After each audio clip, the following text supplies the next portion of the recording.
Kalau tidak ada kakek kami, kalian masih menyembah pohon. Tunggu dulu Bahar, jangan gitu kamu. Kamu jangan gitu. Belanda tambah kenceng perlawanan Belanda karena apa? Ditopang oleh fatwa Mufti Batavia. Loh, kalau tiba-tiba kita merdeka karena perjuangan kakek aneh, kakekmu di mana? Orang pemberontakan Banten aja kalian malah menghabisi ulama-ulama Cilegon. Habib Usman bin ya datanya masih ada. Itu kerjasama dengan Senok Nugroho atau Syekh Abdul Ghaffar. Loh, ini kan kita masih punya sejarah. Ya sudah, kalau itu masa lalu ya sudah. Abu Lahab ya tetap Abu Lahab, nggak usah dibikin Abu Lahab itu pahlawan.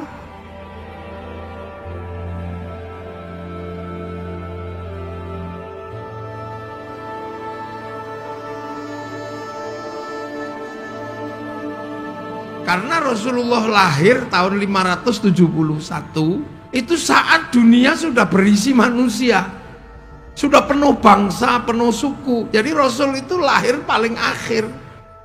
Tahun 300 Nusantara sudah punya kerajaan Kutai Kartanegara. 350 di Banten sudah berdiri kerajaan Saloka Negara. Tahun 400 berdiri kerajaan Tarumanegara. Itu sebelum Rasul lahir. Jadi sampean jangan bayangkan ketika Rasulullah lahir di sana jahiliyah, tempat kita masih jahiliyah. Enggak. Nusantara sudah penuh kemajuan. Bahkan ketika Rasulullah lahir di Jawa bagian tengah sudah berdiri kerajaan Kalingga dengan Ratu Sima. Kerajaan Galuh itu berdiri tahun 500. Tahun 600 di Jawa berdiri kerajaan Mataram, mempersiapkan pendirian Candi Borobudur. Nah, wali-wali inilah yang bekerja tahu. Para wali kok ngajarkan Islam dengan cara kekerasan. Orang sini jagonya kelahi. Orang Nusantara itu kalau diajak kelahi, jangan main-main. Negara di seluruh dunia itu pernah punya masa kelam. Eropa ditumpas sama Mongolia. Mongolia ini penumpas Eropa, penumpas Arab, penumpas Cina. Afrika habis semua, dihajar sama Mongolia yang waktu itu rajanya namanya Genghis Khan.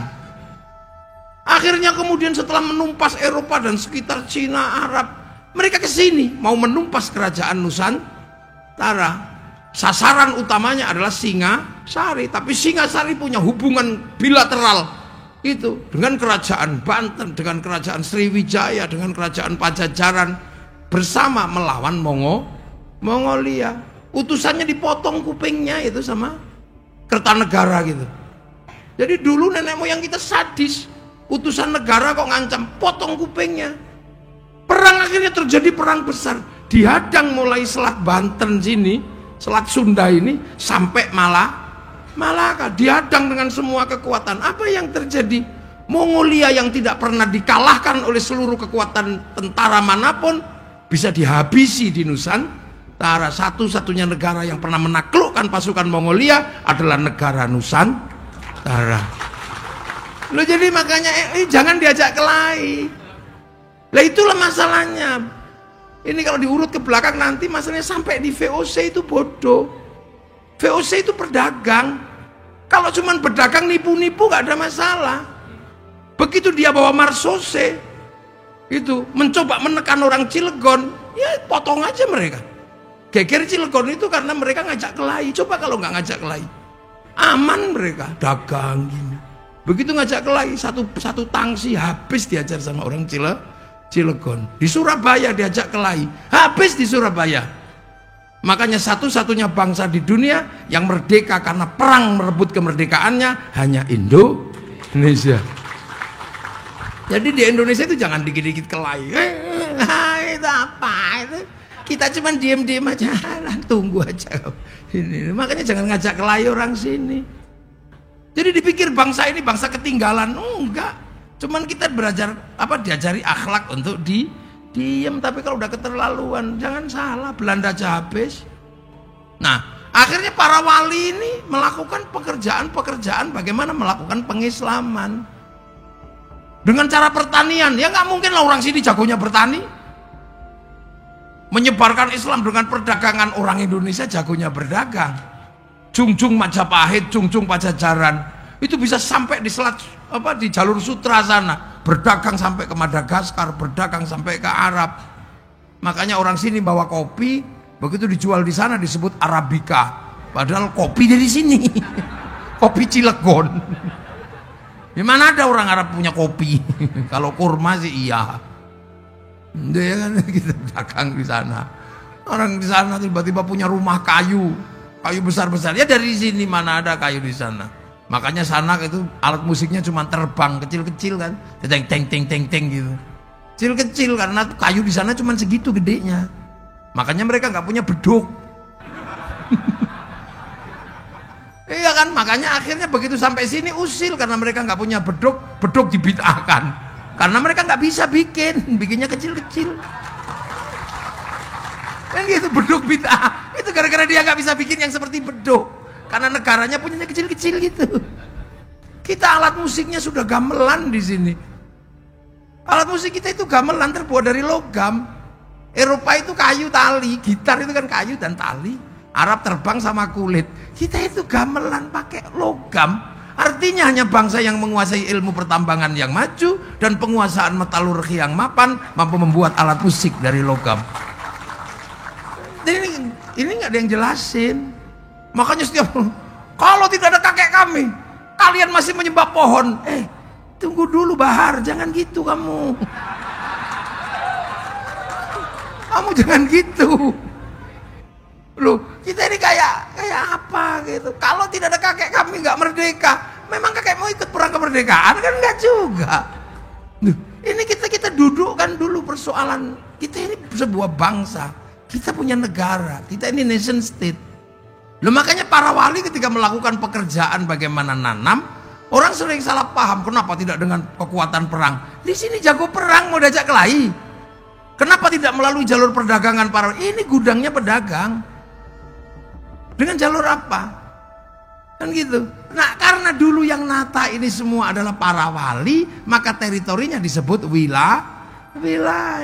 Al-wali punya wilayah. Loh, makanya Indonesia itu disebut wilayah karena kita punya para wali.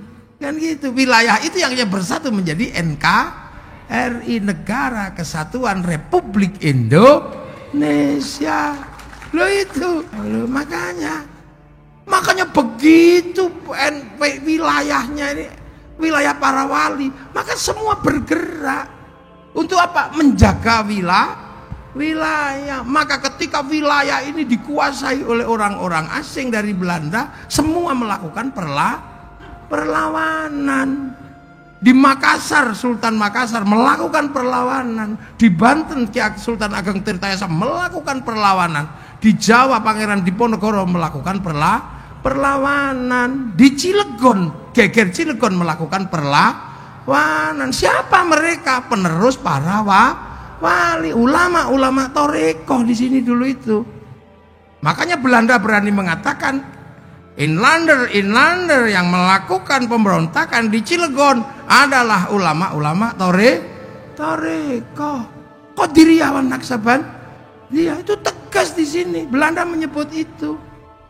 Begitu Belanda menyebut Toreko Qadiriyawan Naksabandia, tiba-tiba mufti Batavia namanya Usman bin Yahya mengatakan memang Toreko itu sesat. Dan kalau melakukan pemberontakan itu namanya ghurur. Karena dia adalah muftinya Belanda. Tambah kencang perlawanan Belanda karena apa? Ditopang oleh fatwa mufti Batavia. Loh, kalau tiba-tiba kita merdeka karena perjuangan kakek aneh, kakekmu di mana? Orang pemberontakan Banten aja kalian malah menghabisi ulama-ulama Cilegon. Ini saya baca panjang, Pak. 94 saya sudah baca itu.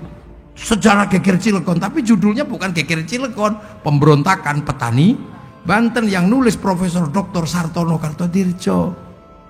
Maka akhirnya penelitian itu diteruskan oleh Martin Brusines, melakukan penelitian, meneliti Toreko di Indonesia.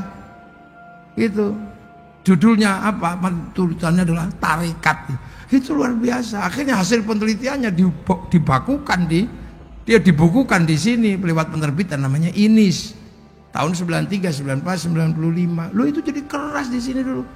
Toreko disesatkan. Ketika Belanda hanya mengatakan bahwa ini ulama Toreko, maka kemudian yang punya fatwa bahwa Toreko itu sesat, ya Mufti Batavia itu. Habib Usman bin, ya datanya masih ada. Itu kerjasama dengan Senok Nugroho atau Syekh Abdul Ghaffar. Lu ini kan kita masih punya sejarah. Ya sudah, kalau itu masa lalu ya sudah. Abu Lahab ya tetap Abu Lahab. Nggak usah dibikin Abu Lahab itu pahlawan. Bahwa persoalan Rasulullah ketika ngimami sholat nggak pernah baca surat Al-Lahab, nggak ada masalah. Kenapa? Karena Ikrimah bin Abu Lahab sudah menjadi makmumnya Rasulullah. Ya nggak enak loh. Tabbat yada bilahabi wa tabb. Ikrimah itu di belakang Rasulullah, makanya Rasul nggak pernah baca surat Allah. Ini kan tiba-tiba ada orang yang mengatakan bahwa Utsman bin Yahya adalah pahlawan. Nanti dulu, Mufti Belanda kok jadi pahlawan itu gimana? Tuh gitulah. Loh, makanya saya sarankan nanti mesti dibikinkan ini perlawanan luar biasa. Ini penerus para wali. Dan itu para syuhada. Syuhada itu nggak mati. La taqulu lima yuqtalu fi sabilillahi amwat bal ahyaun. Syuhada itu masih hidup. Makanya ketika masih hidup dan kamu nggak ngerti, nggak usah. Ada yang kamu ganti makamnya, ada yang kamu ganti namanya. Demi apa? Demi kepentingan bahwa kamu pengen punya sejarah di Indonesia. Nggak bisa begitu.